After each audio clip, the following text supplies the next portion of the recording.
Hello everybody and welcome to another codegeass Roze of the Recapture anime review. This time we're covering episode 3, and I love how by the end of episode 2 it left us on a giant cliffhanger where I wanted to know more, and we did get a little bit of information which I appreciate, but the ending of this episode left us on an even bigger cliffhanger which I want even more answers to now. So I love how they did that. Sunrise has an amazing way of doing things when it comes to like leaving you wanting more by leaving you on a cliffhanger. But this wasn't an action-orientated episode, which I don't mind because we did get a lot of information, a lot more information than we gotten in the previous 2 episodes combined. But it does start off with the Resistance Force and one of the bases belonging to the Seven Shining Stars being ambushed and assaulted by Knights of Ironburg. Now, we get introduced to 3 new characters. It's the girl with red hair, Nara Vaughn, who, as terms of personality and information, we don't get a whole lot, but she is the first to appear. Then we get Christopher Scissorman. I love how, by the way, how when he's in battle, he uses his blade as a pair of scissors. I thought that was actually pretty cool. We also get introduced to Heath Lot, which by the end of this episode doesn't really amount to much because he doesn't last very long, considering he screwed the pooch, allowed the Seven Shining Stars to get away, and it cost him big time. Because you have Roze, aka Sakuya, coming up with a plan, and obviously that involved Ash, because later on we see him attack a warehouse where they were led to a warehouse by Tomomi and Shota, and they hit the eject, and it looks like Ash and the Apollo blasted the father, and that allowed the Seven Shining Stars to get away. After that we go to 2 important meetings, one involving the Black Knights and some higher ups involving the UFN government. We do get some interesting details about the Black Knights. Number 1, tried twice to retake Japan and failed against the Neo-Britannian Empire. The second bit of information we get is, I love how they go on to say they've dealt with 3 Knights of Ironburg, Greede, Gran, and Arnold.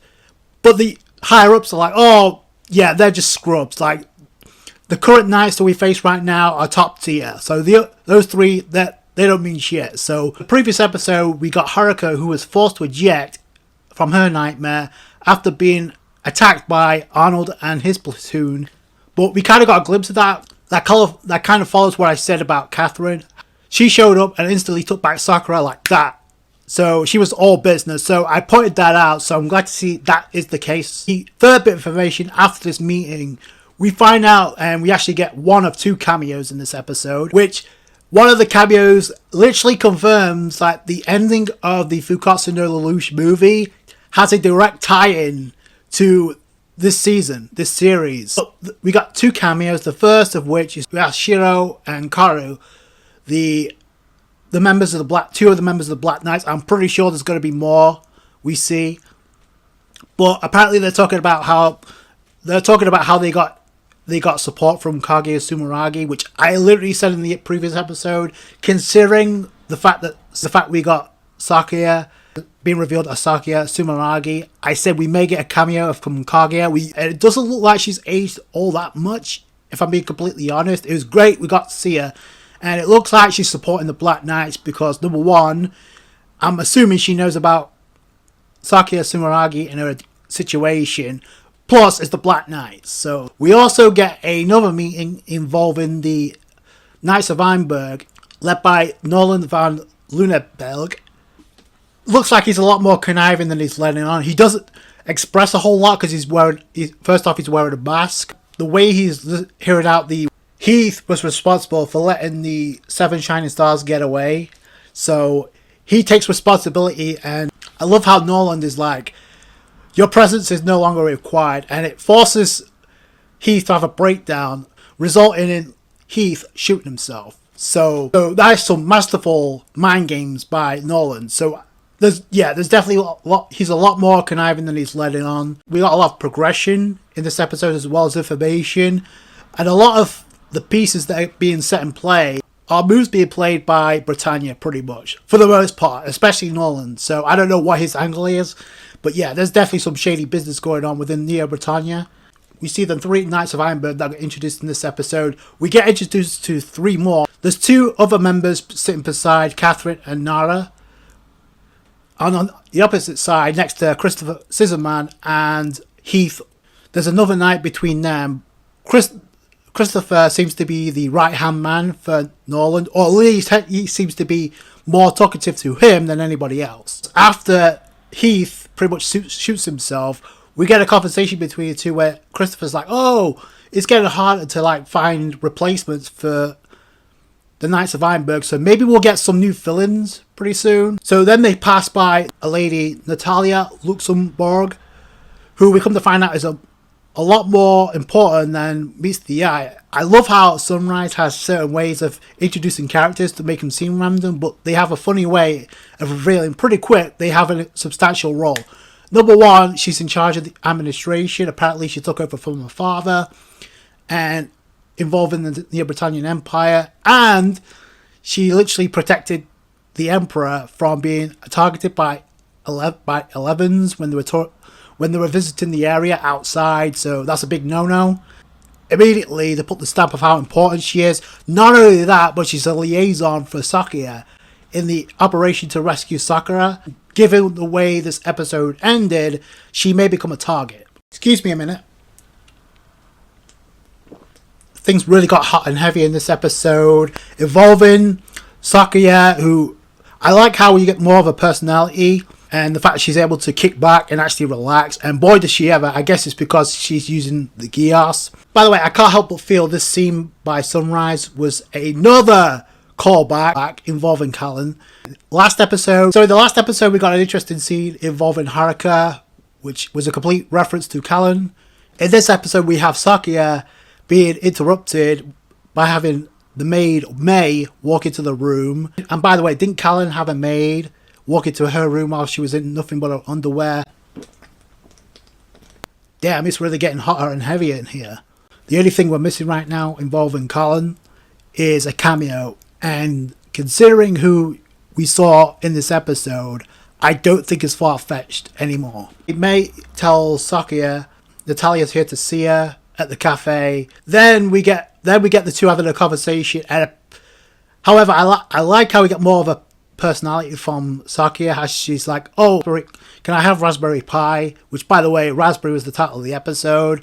And apparently they're all out, so May says, I'm going to let me buy some more raspberry pie, which leads into another interesting scene later on. And Sakuya uses this meeting to ask Natalia if she's heard anything about where Sakura is being kept, being held at the main HQ, which we kind of knew about that from episode 2. So she also says they came up with the idea to have the Emperor pitch a meeting to like find out information, but with Norland involved, that wouldn't have been a good idea. So they're immediately putting Norland over as this overlord of the series, because the higher ups that were talking to the Black Knights were describing him as an absolute psychopath. In this episode, you have Natalia say, perhaps we shouldn't do this. Natalia asks Sakuya, have you been able to like sleep much? And she's like, oh yeah, I've been sleeping like a log. Natalia asks, oh, it must be because of the resistance. She obviously stressed. But then Sakuya's like, oh yeah, of course it is. Then she says internally, no, it's not. It's to do with Geass. This is her first instance at the person responsible for Sakuya having Geass, which bleeds into the end of this episode. Now, the individual we see responsible for giving a Geass, or having Geass, goes on to say the power of the kings will isolate you. We get a lot more context to that speech by the end, because Sakuya's like, nobody can know about Geass, or I suspect that somebody else has Geass besides Sakuya Sumeragi. This scene was like important to find out how crucial Natalia is in not only helping out Sakuya, but also the Emperor as well, which doesn't last long. I guess to move about freely, Sakuya has to cosplay as a maid throughout the cafe, which leads into a very awkward situation, because following this we see the maid May being harassed and being threatened because apparently she's an 11. So they pulled 2 guns on her. Then in walks Ash, knocks both of them out, and that leads him to the cafe, to a very awkward situation involving Sakuya. I do like the fact we got a lot more personality traits when it comes to like Sakuya. We got a lot more personality traits from Ash Phoenix, which is great. As soon as he sees Sakuya, in the maid outfit. He immediately falls in love, and later on in the episode, he literally says this to who he thinks is his brother, Roze. So this causes a very awkward dynamic. Natalia meeting up with the Emperor, and they talk about how he wishes to visit the same cafe that she went to, and we come to find out he's a lot more timid and intimidated by Norland, so he doesn't come across as a ruler or a dictator. Following this scene, we find out that Catherine, the White Knight, or Catherine Zabratha, is going to be the personal knight for Sakura going forward. This is going on. We literally have a nightmare being worked on by a mechanic within Neo Britannia. So I like the fact that I have a question about that of who's going to pilot that nightmare representing Britannia. So my first instinct is to maybe he's going to go to Norland. But I'm not so sure with how this episode played itself out. And I love how they transition this, because they go from a car ride involving Natalia and Sakuya's asking, hey, can I come back here? You have the sun in the background. While shady things are going on involving the Emperor, the sky turns blood red. I love that symbolism, because you can immediately see what's going on here. It looks like he gets poisoned because he dies straight after this scene. I mean, there's blood coming out from the mouth. What else can you associate that with other than poisoning? Because he's not getting stabbed in the throat by a weapon. And plus you have everybody else freaking out, but you have Norland, who literally has no expression. He has no emotion right now. Speaking of symbolism, I love how the crown falls down, but it literally falls to the ground to symbolize the end of his reign. The 100th Emperor, by the way. Like it says, it transitions from one scene involving Natalia, who's closely associated with the current Emperor, Geass Britannia, who's the only one with Britannia in his name, by the way. Then we go from there to the hideout of the 7 Shining Stars, where we have 3 new nightmare frames introduced. Like Haruka's going to get an upgrade.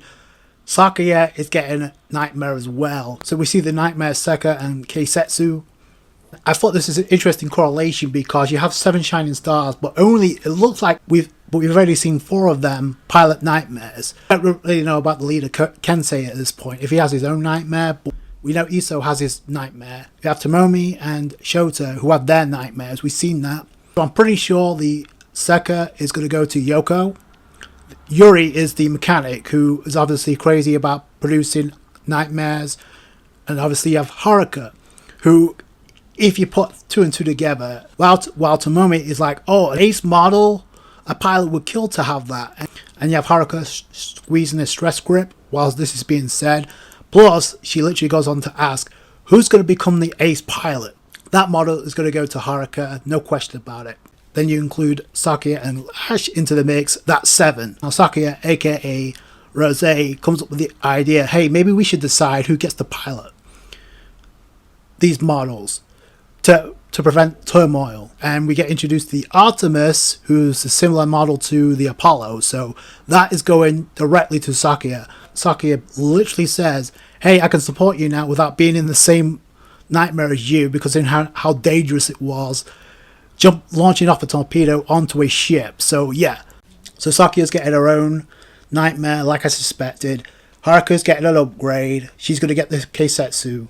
This leads to an awkward conversation involving Ash and Sakuya, which I have a lot of questions about at this point, because we get some information throughout this episode about why Sakuya wants to kill Ash Phoenix once it's all over. And apparently Ash literally admitted he killed Sakuya's father.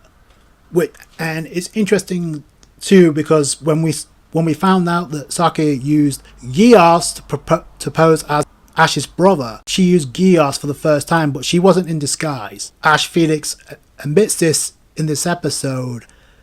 Sakuya is in disguise of Roze. Kind of interesting, but it looks like she's going to waver a little bit as far as her conviction to kill him, because she's learning more about him. Number one, by masquerading as a maid.